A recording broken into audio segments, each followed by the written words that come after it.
आप सभी को स्वागत करता हूं। जितने भी सेकेंड ईयर के डियर स्टूडेंट हैं वेलकम करता हूं। देखिए आज का वीडियो है आपका जो है मेंटल हेल्थ नर्सिंग के ऊपर है और हमें लगता है इस जो है ये जो वीक है आपका चाइल्ड हेल्थ का भी और मेंटल हेल्थ का भी, यानी दोनों का जो है आपका लास्ट होने वाला, ठीक है। यानी इस वीक में तो जो है मेंटल हेल्थ और MSN 2 होने वाला है, MSN 2 होने वाला है और ये दोनों जो है अपने आखिरी लास्ट पड़ाव पर है। समझ गए चीज़ को। चलिए तो आज जो है हम देखने वाले हैं मानसिक विकृतियों की वर्गीकरण। देखिए आप बहुत सारे कंफ्यूज हो गए होंगे, बहुत कंफ्यूज हो गए होंगे मेंटल नर्सिंग पढ़ के। आपको पता ही नहीं चलता है कि किस बीमारी में क्या होता है। समझ गए। जैसे आप लोग मनोभ्रंश डेमनेशिया पढ़े हैं, मेनिया पढ़े हैं, सिजोफ्रेनिया पढ़े हैं, उसके बाद आप लोग हिस्टेरिया पढ़े हैं, तमाम तरीके के बीमारी पढ़े हैं, लेकिन आपको पता ही नहीं। OCD पढ़े हैं, आप लोग को पता नहीं है कि किस बीमारी में क्या होता है। तो आज जो है ये वीडियो देखने के बाद आप लोग को क्लियर हो जाएगा कि कौन से मानसिक बीमारी को किस कैटेगरी में रखा गया है और फिर जो है आप चीज़ों को समझ जाएंगे कि कौन से बीमारी किस चीज़ को प्रभावित करता है, ठीक है। यानी मानसिक विकारों यानी मेंटल डिसऑर्डर के क्लासिफिकेशन है। समझ गए। अब मानसिक का बहुत सारे बीमारी है, उसमें सबको किस कैटेगरी में रखा गया है आज के जो है यही क्वेश्चन है। समझ गए। यानी मानसिक बीमारियों का वर्गीकरण, समझ गए, मेंटल डिसऑर्डर का क्लासिफिकेशन। समझ गए। चलिए अब यहाँ पे देखिए आप लोग समझ लीजिए, जो आपका मानसिक बीमारी है ना, मानसिक डिसऑर्डर है, इसको जो है 3 प्रकार से इसको जो है वर्गीकृत किया गया, ठीक है। 3 प्रकार से मानसिक प्रॉब्लम, मानसिक स्वास्थ्य, समझ गए, मतलब मन बिगड़ने को जो है 3 प्रकार से जो है वर्गीकृत कर दिया गया। पहला है साइकोसिस, दूसरा है न्यूरोसिस, तीसरा है स्पेशल डिसऑर्डर। ये 3 प्रकार से जो है इसको वर्गीकृत कर दिया गया, साइकोसिस, न्यूरोसिस और स्पेशल डिसऑर्डर में, ठीक है। मेनली रूप से आपको ये 3 चीज़ पढ़ना है। 3 चीज़ में 2 चीज़ मेनली है, साइकोसिस और न्यूरोसिस। समझ गए। साइकोसिस होता है बिहेवियर चेंज होता है, मानसिक रूप से जो प्रॉब्लम होता है उसके बिहेवियर चेंज हो जाता है तो हो जाता है साइकोसिस, ठीक है। न्यूरोसिस होता है कि ब्रेन में किसी भी प्रकार के चोट से भी हो सकता है, संक्रमण से भी हो सकता है, तो ये आपका न्यूरोसिस हो जाता है, जो कि ब्रेन में तंत्रिका तंत्र प्रभावित होता है, ठीक है। वो न्यूरोसिस हो जाता है, न्यूरॉन में प्रॉब्लम होता है। साइकोसिस होता है जो कि बिहेवियर चेंज होता है और वह एक मानसिक प्रॉब्लम ही रहता है, ठीक है। तो ये 2 प्रकार के मेनली हो जाता है और तीसरा है स्पेशल डिसऑर्डर, ठीक है। अब चलिए बीमारी सबको देख लेते हैं कि कौन जो है साइकोसिस है और कौन न्यूरोसिस है, समझ गए, और कौन स्पेशल है, समझ गए।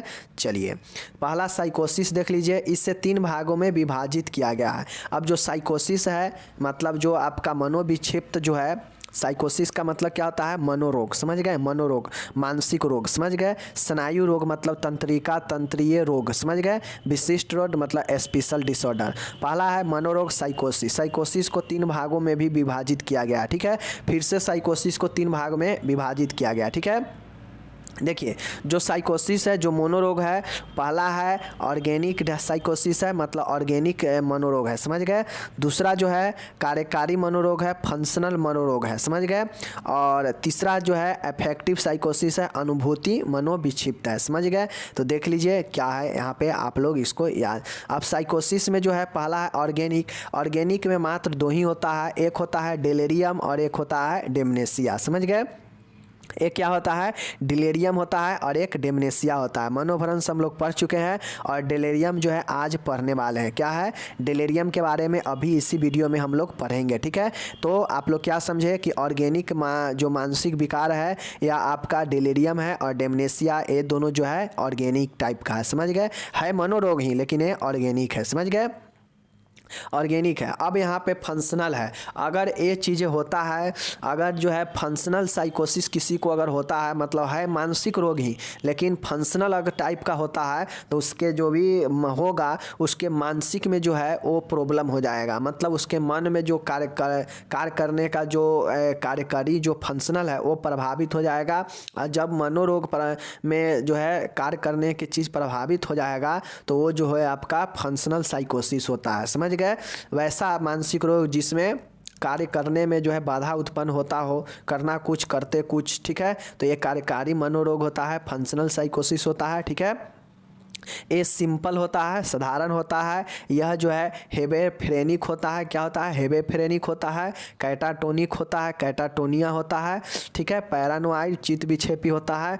रेसिड्यूअल होता है, अवशेषांगी होता है, और लेटेंट होता है, अव्यक्त होता है। समझ गए? तो ये सब जो है आपका कार्यकारी मनोरोग का जो है आपका सिचुएशन है। कार्यकारी मनोरोग जो होता है सिंपल भी होता है, हेबेफ्रेनिक भी होता है, कैटाटोनिया भी होता है, पैरानोइड भी होता है, और रेसिड्यूअल भी होता है, और लेटेनेंट भी होता है। तो ये फंक्शनल है, जो कि होने से आपके माइंड में जो है इस प्रकार के जो है चीज़ें उत्पन्न होता है। ठीक है। आपका जो मन का जो कार्यकारी है वो प्रभावित इस प्रकार से होगा, या तो पैरानोइड हो जाएगा, या कैटाटोनिया प्रकार का होगा ब्रेन, या सिंपल हो जाएगा, या जो है लेटेंट होगा, या रेसिड्यूअल होगा। समझ गए? याद रखिएगा, हेबेफ्रेनिक, कैटाटोनिया, चित्त विक्षेपी, समझ गए, अवशेषांगी और अव्यक्त। समझ गए? याद रखिएगा, ये फंक्शनल है। समझ गए? और एक है एक्यूट एवं क्रोनिक। ठीक है। तीसरा जो है आपका साइकोसिस को है, तीसरा जो है एफेक्टिव साइकोसिस है, मतलब अनुभूति मनोविक्षेपित। समझ गए? अब देखिएगा, उन्माद जो होता है, डिप्रेशन जो होता है, ये और बाइपोलर इफेक्ट टाइप जो डिसऑर्डर होता है, ये सब इफेक्टिव साइकोसिस है। ये मन में अनुभूति होगा कि हाँ, जो मेरा मन है वो अब गड़बड़ हो चुका है। समझ गए?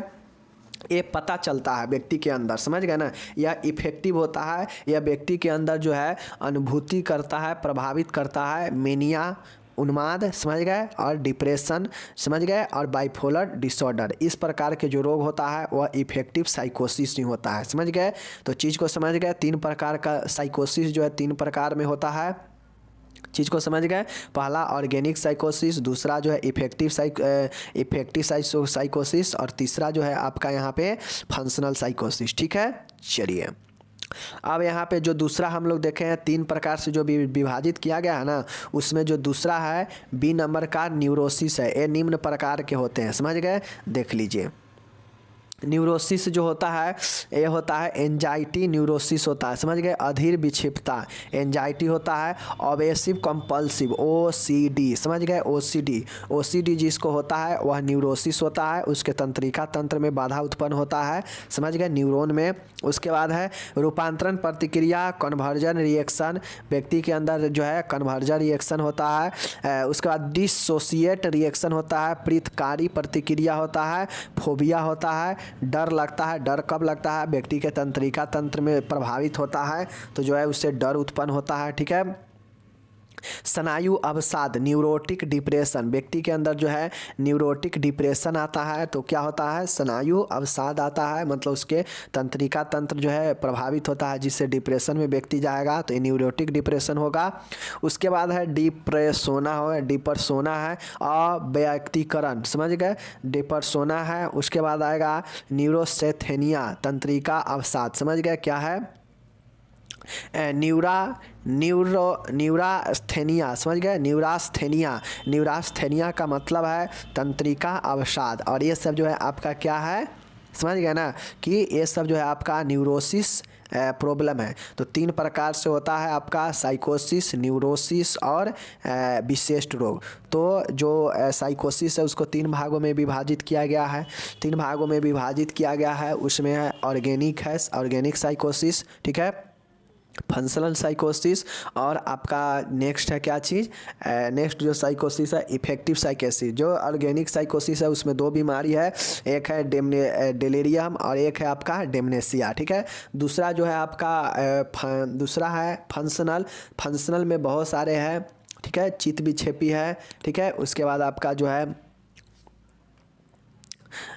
उसके बाद है आपका देखिएगा कार्यकारी फंक्शनल साधारण है, हेबेफ्रेनिक है, कैटाटोनिया है, चित्त विक्षेपी है, अवशेषांगी है, अव्यक्त है और तीव्र व जीर्ण है। समझ गए? इफेक्टिव अनुभूति में है, उन्माद है, हताश है, बाइपोलर है। समझ गए? ये 3 है। तीनों याद कर लिए साइकोसिस वाला का।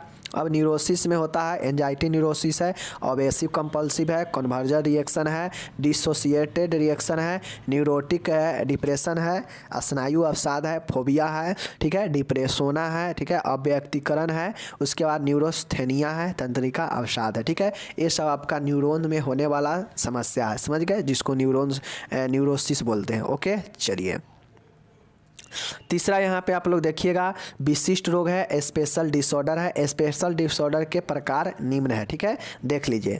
पहला है बाल्यकाल विकार, मतलब चिल्ड्हुड विकार। किसी को अगर विशिष्ट डिसऑर्डर होता है तो उसमें बाल्यकाल विकार होता है, चिल्ड्हुड डिसऑर्डर होता है, जो कि बाल्यकाल मतलब बच्चे में ही होता है, समझ गए। विशिष्ट वाला में है आपका देखिएगा यौन संबंधी विकार, सेक्सुअल डिसऑर्डर होगा।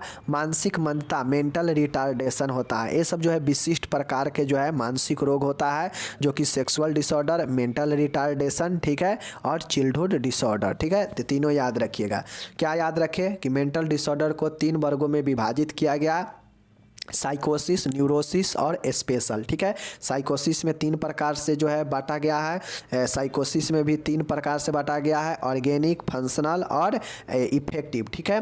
अब आपका जो ऑर्गेनिक है उसमें डिलीरियम और डेमनेशिया है, ठीक है, जिसमें ऑर्गेनिक प्रकार का है। नेक्स्ट आपका आता है नेक्स्ट फंक्शनल में जो है विभिन्न प्रकार के हैं, जिसमें चित्त विक्षेपी है, ठीक है, हेबेफ्रेनिक है, कैटाटोनिया है, ठीक है, ये सब है। नेक्स्ट जो है आपका इफेक्टिव है, मतलब इफेक्टिव जो आपका है उसमें जो है आपका बाइपोलर वाला है, समझ गए। उसके बाद डिप्रेशन वाला है, ठीक है ना। तो ये सब जो है याद रखिएगा, ठीक है। चलिए तीसरा विशिष्ट वाला में बाल्यकाल, सेक्सुअल डिसऑर्डर और चिल्ड्हुड डिसऑर्डर, समझ गए। चलिए ये हो गया आपका। चलिए अब हम लोग यहाँ पे डिलीरियम देखते हैं। ऊपर में हमने बताया है डिलीरियम, देखिए सन्निपात को परिभाषित कीजिए, इसके कारण, क्लिनिकल लक्षण और प्रबंध लिखिए। 5 नंबर में क्वेश्चन पूछ सकता है डिलीरियम के बारे में, इम्पोर्टेंट बन रहा है, इसलिए मैं यहाँ पे लेकर आया हूँ, ठीक है। चलिए यहाँ पे देख लीजिए, देखिए डिलीरियम सन्निपात, समझ गए। यह क्या है, यह क्या कौन सा साइकोसिस है तो यह मनोरोग, लेकिन कौन सा मनोरोग है तो ऑर्गेनिक टाइप का ये मनोरोग है। ऑर्गेनिक टाइप में कौन था, डिलीरियम और डेमनेशिया मनोभ्रंश, जो कि मनोभ्रंश हम लोग पढ़ चुके हैं, ठीक है। देखिए ये क्या होता है सन्निपात, यह एक तीव्र कायिकी मानसिक विकार है जिसके कारण चेतना में गड़बड़ी तथा अवबोधन में परिवर्तन आ जाता है। यह ऑर्गेनिक मानसिक संलक्षणों में बहुत आम पाया जाता है। ऑर्गेनिक मेंटल डिसऑर्डर, मैंने पहले ही बताया कि यह जो है ऑर्गेनिक मेंटल जो है डिसऑर्डर है, यह जो है ऑर्गेनिक मानसिक संलक्षण है, समझ गए। जिसमें क्या होता है कि जो है तीव्र कायिक मानसिक विकार है। यह क्या है, एक एक्यूट जो है मेंटल डिसऑर्डर है, जिसके कारण क्या होता है कि चेतना मतलब कॉन्शियसनेस मतलब चेतना, सोचने विचारने में जो है गड़बड़ी आता है, किसी को किसी चीज़ को बोध करने में परिवर्तन आ जाता है किसी चीज़ के बारे में, तो ये जो होता है डिलीरियम सन्निपात होता है, समझ गए। सन्निपात क्या है, यह एक ऑर्गेनिक मेंटल डिसऑर्डर है जो व्यक्ति में क्या करता है, जो रोगियों में क्या करता है कि यह तीव्र कायिक मानसिक विकार होता है, जिसके कारण चेतना में और अवबोधन करने में परिवर्तन आ जाता है, गड़बड़ी आ जाता है, जिससे किसी को ना आप बोध कर पाएंगे और नहीं जो है किसी चीज़ के बारे में आप सोच विचार कर पाएंगे, यानी चेतना में कॉन्शियसनेस में जो है गड़बड़ी आ जाता है, समझ गए। तो यही आपका क्या होता है, सन्निपात डिलीरियम होता है, ठीक है। क्या याद रखिएगा कि चेतना में और अवबोधन करने में परिवर्तन और गड़बड़ी आ जाता है, और यही जो है आपका डिलीरियम होता है, और यही डिलीरियम क्या है, ऑर्गेनिक जो है टाइप का डिसऑर्डर है, समझ गए। चलिए अब इसका देखिए इसे सन्निपात या अस्थायी मानसिक गड़बड़ी डिलीरियम भी कहते हैं। इसका दूसरा नाम क्या है, अस्थायी मानसिक गड़बड़ी, मतलब ये जो गड़बड़ी होता है अस्थायी होता है, व्यक्ति में सोचने विचारने में जो है समस्या उत्पन्न होने लगता है, ठीक है ना। किसी चीज़ के बारे में जो है वो ज़्यादा सोच विचार नहीं कर पाता है और उसके अंदर जो है ये चीज़ें उत्पन्न होता है, इसीलिए इसे अस्थायी मानसिक गड़बड़ी कहते हैं या सन्निपात कहते हैं, समझ गए। चलिए देखिए सन्निपात के कारण क्या होता है, कॉज ऑफ डिलीरियम, ठीक है। तो देखिए कॉज ऑफ डिलीरियम जो है आपका यहाँ पे मैं बता दूँ ऑर्गेनिक मानसिक विकार के कारण देखें, ठीक है। मैं आपको जब ऑर्गेनिक मानसिक विकार के बारे में पढ़ाऊँगा तो वहाँ पे इसका कारण देख लेंगे, क्योंकि जो ये चूँकि ऑर्गेनिक मानसिक विकार है, अब यह ऑर्गेनिक मानसिक विकार है तो ऐसे में जो भी ऑर्गेनिक वाला कारण होगा वो भी डिलीरियम वाला का ही कारण हो जाएगा, ठीक है। तो ये चीज़ें होता है, समझ गए। चलिए बाकी मैं आपको डिस्क्रिप्शन में जो लिंक दिया हूँ वहाँ पे डिटेल में लिखा रहेगा, आप लोग देख लीजिएगा, ठीक है। चलिए देखिए लक्षण देखिए, सन्निपात के लक्षण देखिए, क्लिनिकल फीचर ऑफ डिलीरियम देखिए, ठीक है। सन्निपात अगर किसी को होता है, अस्थायी रूप से अगर उसके मानसिक गड़बड़ी हो जाता है, सोचने विचारने में परिवर्तन आ जाता है, तो सन्निपात होता है। तो ऐसे में उसमें क्या क्या लक्षण होता है देख लीजिए। चेतना पर प्रभाव पड़ना, मतलब उसके जो कॉन्शियसनेस है, सोचने विचार का जो क्षमता है वो प्रभावित होगा। उसके स्मृति लोप होगा, मतलब जब उसके कॉन्शियसनेस में प्रभाव पड़ेगा, उसके जो है बोध करने में जो है गड़बड़ी होने लगेगा, मतलब उसको कोई चीज़ जो है मेमोरी से गायब हो रहा है, मतलब स्मृति लोप होगा, ठीक है।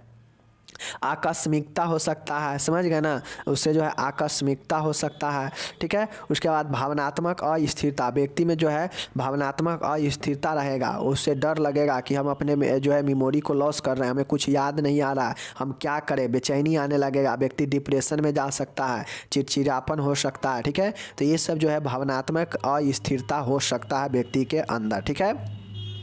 चलिए कारण देखिएगा, आक्रामक व्यवहार हो सकता है व्यक्ति के अंदर, तोड़ फोड़ करना हो सकता है, गाली देना हो सकता है, क्योंकि अस्थायी रूप से व्यक्ति का माइंड चेंज हो गया है, वह किसी भी चीज़ को जो है उसे सोचने विचार में जो है गड़बड़ी आ रहा है, तो हो सकता है वो जो है किसी चीज़ के बारे में नहीं सोचे विचारेगा, तो जो है आक्रमण हो सकता है, तोड़ फोड़ कर सकता है, गाली दे सकता है किसी को, और ये सन्निपात का लक्षण होता है, ठीक है। तो याद रखिएगा कि व्यक्ति के चेतना पर प्रभाव पड़ेगा, मेमोरी लॉस होगा, आकस्मिकता हो सकता है, भावनात्मक अस्थिरता रहेगा, जैसे डरना, बेचैनी होना, अवसाद होना, ठीक है। आक्रामक व्यवहार, बिहेव जो है आक्रामक हो सकता, ठीक है, तोड़ फोड़ कर सकता है और गाली दे सकता है। ये सब डिलीरियम सन्निपात वाले व्यक्ति का लक्षण होता है, क्योंकि उसका माइंड में जो है अस्थायी रूप से चेंजेज आ गया है, किसी चीज़ के बारे में वो जो है न बोध कर पा रहा है, न सोच विचार कर पा रहा है, तो ये तो होगा ही होगा। तो यही जो है आपका होता है, समझ गए। चलिए और देखिए कारण क्या है, वातावरण के प्रति जागरूकता कम होगा, व्यक्ति का मानसिक प्रॉब्लम है, व्यक्ति का जो है ना सोच विचार रहा है ना कुछ कर रहा है, तो वो वातावरण के प्रति जो है कैसे जागरूक रहेगा, नहीं रहेगा, कम रहेगा। एकाग्रता में कमी, व्यक्ति के जो है मानसिक प्रॉब्लम है, कॉन्शियसनेस जो है गड़बड़ हो चुका है, चेतना में गड़बड़ी आ चुका है, किसी चीज़ के बारे में जो है ना वो ज़्यादा गहन चीज़ सोच सकता है, ना विचार कर सकता है, तो उससे जो है कॉन्स्ट्रेंट में तो कमी आएगा ही, एकाग्रता में तो कमी आएगा ही आएगा। रात को डर लगना, व्यक्ति को जो है फोबिया हो जाएगा, डर लगेगा, समय व स्थान का सही ज्ञान नहीं होगा। अब चूंकि यहाँ पे मेमोरी लॉस हो रहा है, तो उसे जो है सही समय और स्थान का भी जो है ज्ञान नहीं होगा, क्योंकि वो बोध ही नहीं कर पा रहा है। जब बोध नहीं कर पाएगा तो यही तो होगा कि किसी चीज़ के जो है और सही ज्ञान और जो है स्थान का बोध नहीं कर पाएगा, ठीक है। स्मरण शक्ति पर प्रभाव पड़ेगा, बिल्कुल सही है। शारीरिक रूप से रोगी होगा जाएगा, ठीक है, और शारीरिक रूप से क्या होगा, रोगी हो जाएगा, शरीर उसका जो है कंपन करने लगेगा। तो ये सब जो है व्यक्ति के अंदर होता है और लक्षण दिखाई देता है। अगर व्यक्ति में जो है डिलीरियम सन्निपात होता है, यानी उसके चेतना में गड़बड़ी और जो है उसके मानसिक प्रॉब्लम जो है हो जाता है, तो उसको जो है ये सब चीज़ें होता है, डर वगैरह, भय वगैरह, मेमोरी लॉस वगैरह होने लगता है, ठीक है। ये सब जो है होता है व्यक्ति में, समझ गए। चलिए अब रोगी के देखिएगा जांच हेतु इन्वेस्टिगेशन क्या क्या चीज़ का होगा, सीटी स्कैन होगा, ठीक है, बर्न का टेस्ट होगा, ब्लड यूरिया नाइट्रोजन बूंद का टेस्ट होगा, मानसिक स्तर का परीक्षण आईक्यू लेवल का टेस्ट किया जाएगा, ठीक है, खोपड़ी का एक्सरे, समझ गए, स्केलेटन का जो है खोपड़ी का स्कल का जो है एक्सरे होगा, ठीक है, और VDRL टेस्ट होगा, ठीक है। उसके बाद यूरिनरी शुगर एंड प्रोटीन का टेस्ट होगा, समझ गए। ये सब जो है टेस्ट होता है व्यक्ति के अंदर, ठीक है। इसका जो है उपचार क्या होगा, स्नायु को प्रभावित करने वाली औषधि, सीडेटिव एंड हाइप्नोसिस दवा दिया जाता है, जैसे फेनोबार्बिटोन, क्या दिया जाता है, फेनोबार्बिटोन दिया जाता है 2 से 1 GM TDS, समझ गए ना, 2 से 1 GM जो है 1 से 2 ग्राम जो है दिन में 3 बार जो है दिया जाता है, समझ गए। TDS का मतलब होता है क्या कि 3 बार, समझ गए। ये जो होता है स्नायु प्रभावित करने वाला औषधि दिया जाता है, ठीक है ना। सीडेटिव या हाइप्नोसिस जो है प्रकार के दवाइयाँ दिया जाता है, जैसे फेनोबार्बिटोन, समझ गए। चलिए दूसरा है न्यूरोलेप्टिक दवाइयाँ दिया जाता है। न्यूरोलेप्टिक में क्या चीज़ है, क्लोप्रोमाजाइन दिया जाता है, समझ गए ना। क्लोप्रोमाजाइन न्यूरोलेप्टिक का दिया जाता है 85 से 50 mg, समझ गए। चलिए विटामिन B12 दिया जाता है और बी एडमिनिस्ट्रेटिव IV फ्लूइड के माध्यम से दिया जाता है, ठीक है। तो पेशेंट में न्यूरोलेप्टिक में क्लोप्रोमाजाइन दिया जाता है और सीडेटिव एंड हाइप्नोसिस दवा फिनोबार्बिटोन दिया जाता है, समझ गए। और उसके साथ में विटामिन बी का भी जो है दवा चलाया जाता है, ठीक है, समझ गए। तो ये हो गया उपचार, समझ गए। अब नर्सिंग प्रबंध देखिएगा यहाँ पे, तो क्या है, मरीज की जांच करनी चाहिए कि मरीज जो है कैसा क्या है, विध्वंसक है, तोड़फोड़ करने वाला है कि क्या है। रोगी के भोजन में टाइरामाइन युक्त पदार्थ नहीं होने चाहिए, जैसे कैफीन या कोला, समझ गए। जो भी पेशेंट को डिलेरियम होता हो उसे जो है कैफीन व कोला से यानी टाइरामाइन से दूर रखना चाहिए, ठीक है, वरना उसके मस्तिष्क में और ज़्यादा प्रॉब्लम क्रिएट करेगा, ठीक है। चलिए नेक्स्ट है, रोगी को उच्च कैलोरी व उच्च प्रोटीन युक्त भोजन दें। रोगी को जो है उच्च कैलोरी युक्त और उच्च प्रोटीन युक्त भोजन दें, ठीक है। व्यावसायिक एवं मनोरंजक चिकित्सा दे, पेशेंट को जो है मनोरंजन इंटरटेनमेंट का साधन दे, ठीक है। उसके बाद प्रोफेशनल जो है चिकित्सा देना चाहिए, ठीक है। रोगी के कमरे में कम उद्दीपक होना चाहिए, रोगी को जो है कमरे में उद्दीपक जो स्टिमुलेटिंग वस्तु है वो कम होना चाहिए, समझ गए, जैसे लाइटिंग वगैरह ये सब जो होता है। पांचवा देखिएगा यहाँ पे, छठा है, शांति पैदा करने वाले दवाइयाँ के प्रयोग से बचे, जैसे डिजॉक्सिन, ठीक है। शांति प्रदान करने वाला यानी जो सीडेटिव प्रकार का जो दवाइयाँ होता है जो शांति प्रदान करता है, ऐसे दवाइयाँ के प्रयोग से बचे, ठीक है, बचना चाहिए, नहीं तो आदत लग जाएगा। तरल व कोलेस्ट्रॉल संतुलन ठीक रखें, ठीक है। देखिए डिलेरियम में जो है एक डिलेरियम कह सकते हैं कि यह जो है जब डिलेरियम होगा तो अस्थायी रूप से धीरे धीरे जो है आप चीज़ों को भूलने लगेंगे, आप जो है किसी भी चीज़ को बोध नहीं कर पाएंगे, आपका जो कॉन्शियसनेस है, जो चेतना जो क्षमता है उसमें गड़बड़ी आने लगेगा, मतलब किसी चीज़ को जो है ज़्यादा देर तक याद नहीं रख पाएंगे, किसी चीज़ को जो है आप पहचान नहीं पाएंगे, बोध नहीं कर पाएंगे, यही डिलेरियम होता है। और ये सब जो होता है ना, तो ज़्यादातर जो है आप भोजन ठीक ठाक करने से ठीक रहता है, ठीक है। रोगी के परिजनों को रोग तथा उसकी जटिलता के विषय में बताकर उन्हें आश्वासन दे, ठीक है। अब रोगी को क्या करना चाहिए कि इस रोगी के जो भी घर वाले हैं उसको बता दे इस रोग के बारे में और इसके जटिलता जो है बताएं और इससे आश्वासन दे कि पेशेंट ठीक हो जाएगा, ठीक है। बाकी एक बार और देख लीजिए, उपचार में जो है 3 दवाइयाँ दिया जाएगा, एक सीडेटिव एंड हाइप्नोसिस फिनोबार्बिटोन, ठीक है, और एक न्यूरोलेप्टिक्स में क्लोप्रोमाजाइन दिया जाएगा और vitamin B administrative IV fluid से दिया जाएगा, ठीक है। ये हो गया, ठीक है। इसका जांच में ब्लड, यूरिया, नाइट्रोजन, मानसिक IQ लेवल का टेस्ट, खोपड़ी का test, X ray, VDRL test, urine sugar and protein का टेस्ट, समझ गए, ये सब होगा, ठीक है। इसमें लक्षण क्या क्या होता है, शारीरिक रूप से रोगी होना, कंपन होना, मेमोरी लॉस, रात के समय डर लगना, समय स्थान को बोध नहीं कर पाना, कंस्ट्रेंट में कमी आना, ठीक है। वातावरण से जो है सामंजस्य न होना, तोड़फोड़ करना, गाली देना, आक्रामक होना, भावनात्मक अस्थिरता, आकस्मिकता, स्मृति लोप, चेतना पर प्रभाव, ये सब लक्षण होता है, चीज़ को समझ गए। और यह क्या है, ऑर्गेनिक टाइप का है। और इसका होने का जो कारण है, जब मैं ऑर्गेनिक वाला पढ़ाऊंगा ऑर्गेनिक मेंटल डिसऑर्डर, तो आपको समझ में आ जाएगा, वही कारण यहाँ पे लिख दीजिएगा, ठीक है। चलिए बाकी हम मिलते हैं अगले वीडियो में, दोनों क्वेश्चन इंपॉर्टेंट था इसलिए हमने बता दिया, बाकी मिलता हूँ अगले वीडियो में, धन्यवाद।